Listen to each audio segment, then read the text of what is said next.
Dios le bendiga, bienvenido a la Biblia en un año, día número 215. Estamos en Job y vamos a estar considerando los capítulos 7, 8 y 9. Job 7 sigue la respuesta de Job a Elifaz temanita. No voy a entrar en lujos de detalles en cuanto a las palabras de Job y luego las de sus amigos explicando cada verso, sino más bien mirando la lógica de sus argumentos y las secciones definidas en cada cual. Vale notar en este instante que el formato y el contenido de Job lo hacen complejo en su interpretación teológica.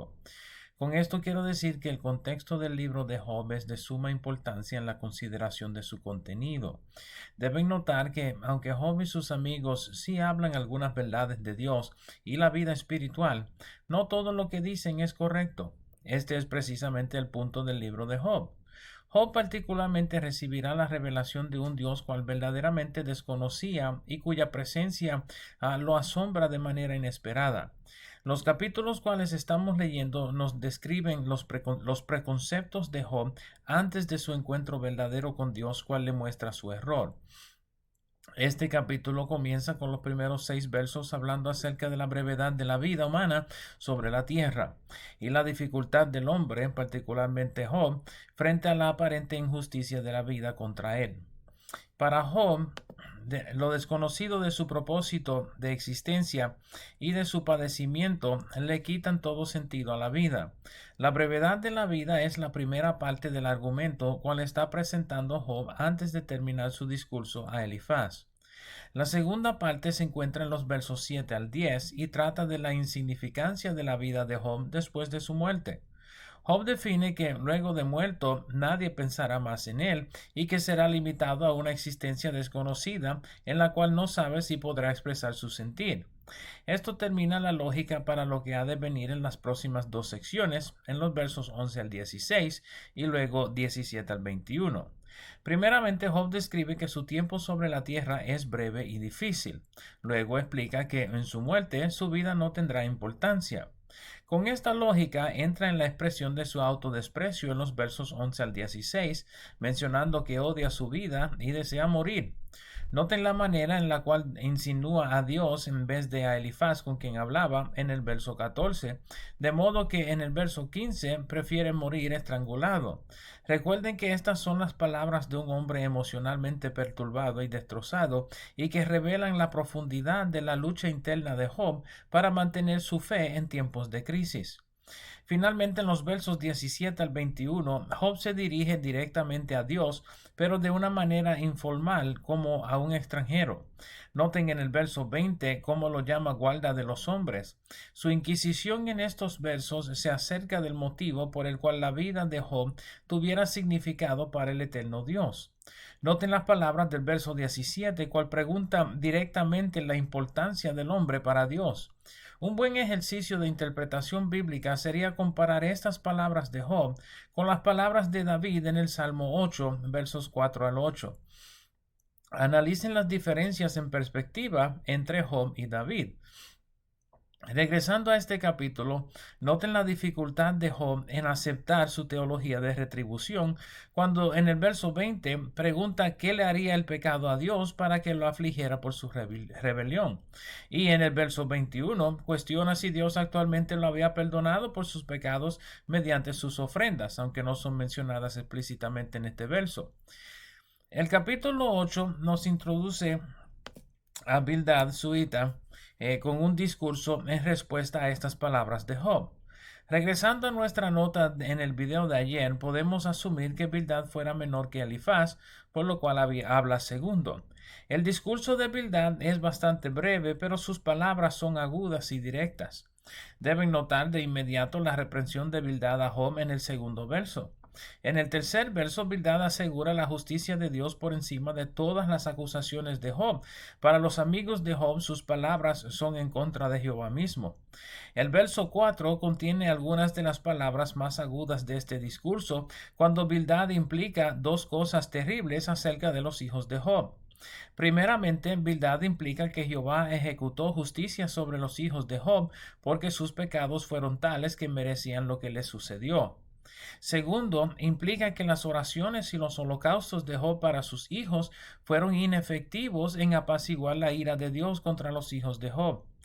En el verso 9, Bildad se pone de acuerdo con las palabras de Job en el previo capítulo, cuando afirma que los días del hombre son como una sombra sobre la tierra. Sin embargo, las palabras de Bildad no son simplemente una afirmación de la perspectiva de Job, sino más bien una reprensión de sus intenciones, implicando que todos entendían que su tiempo era breve y que era difícil conocer el motivo de sus días, pero así era la vida. Estas palabras verdaderamente no infunden aliento el aliento cual Job anticipaba. En el verso 13, Bildad implica que Job se ha olvidado de Dios y a la vez sutilmente que sus hijos también habían olvidado a Dios. Este punto corre hasta el verso 19, donde deben notar la conclusión de Bildad sobre el asunto. Para Bildad, si Job no reconociera su error y se arrepintiera de su maldad, sería removido de la tierra. Literalmente, en este texto, la tierra en su discurso sería la vida, y otro tomaría su lugar.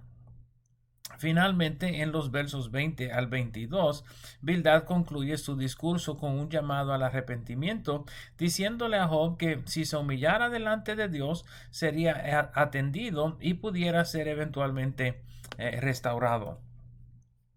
El capítulo 9 contiene el comienzo de la respuesta de Job a Bildad. Los versos 2 al 12 describen la manera en la cual Job veía a Dios gobernando sobre la creación con sabiduría y potestad. Esta perspectiva de la grandeza de Dios es sólo para presentar su argumento de que no hay mediador entre Dios y los hombres, por lo cual Job no puede presentar delante de Dios su caso. Esto sigue el motivo de tribunal en el libro y algunos de los puntos de Job en este capítulo son dignos de nuestra consideración en este video.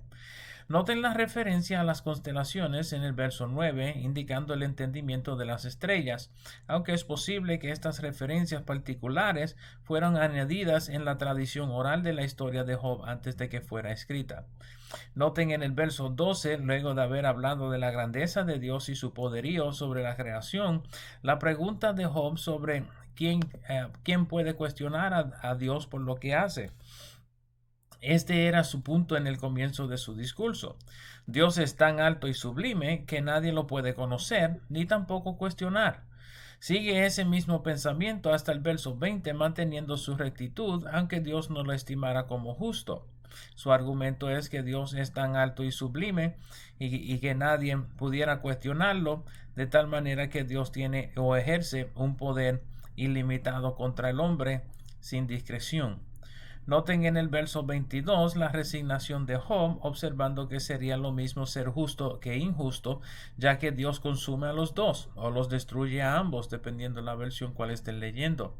Los versos 32 y 33 son de importancia al entendimiento de Job acerca de la persona de Dios. Noten en el verso 32 la observación común en el Antiguo Testamento de que Dios no es hombre. En este instante, Job lamenta que Dios no fuera hombre o de figura material para poder llevar a cabo un juicio pleno en el cual Job pudiera presentar su caso delante de él. Son las palabras del verso 33 cuales revelan un punto clave cual faltaba del entendimiento de Job acerca de la persona de Dios y la cual vendría a ser el punto central de la revelación de Dios en Cristo Jesús.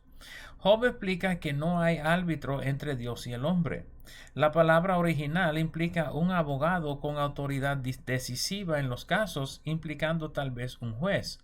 Pablo describe a Jesús como el árbitro cual Job buscaba, aunque no menciona a Job, en 1 de Timoteo capítulo 2 verso 5, cuando dice, porque hay un solo Dios y un solo mediador entre Dios y los hombres, Jesucristo hombre. El capítulo termina con Job explicando la confianza cual tuviera de presentar su caso ante un mediador si hubiese un mediador y Dios le permitiera hablar libremente. Esto han sido los capítulos 7, 8 y 9 del libro de Job. Espero el video les sea de provecho y nos veremos por esta parte otra vez mañana. Dios me los bendiga. Dios les guarde.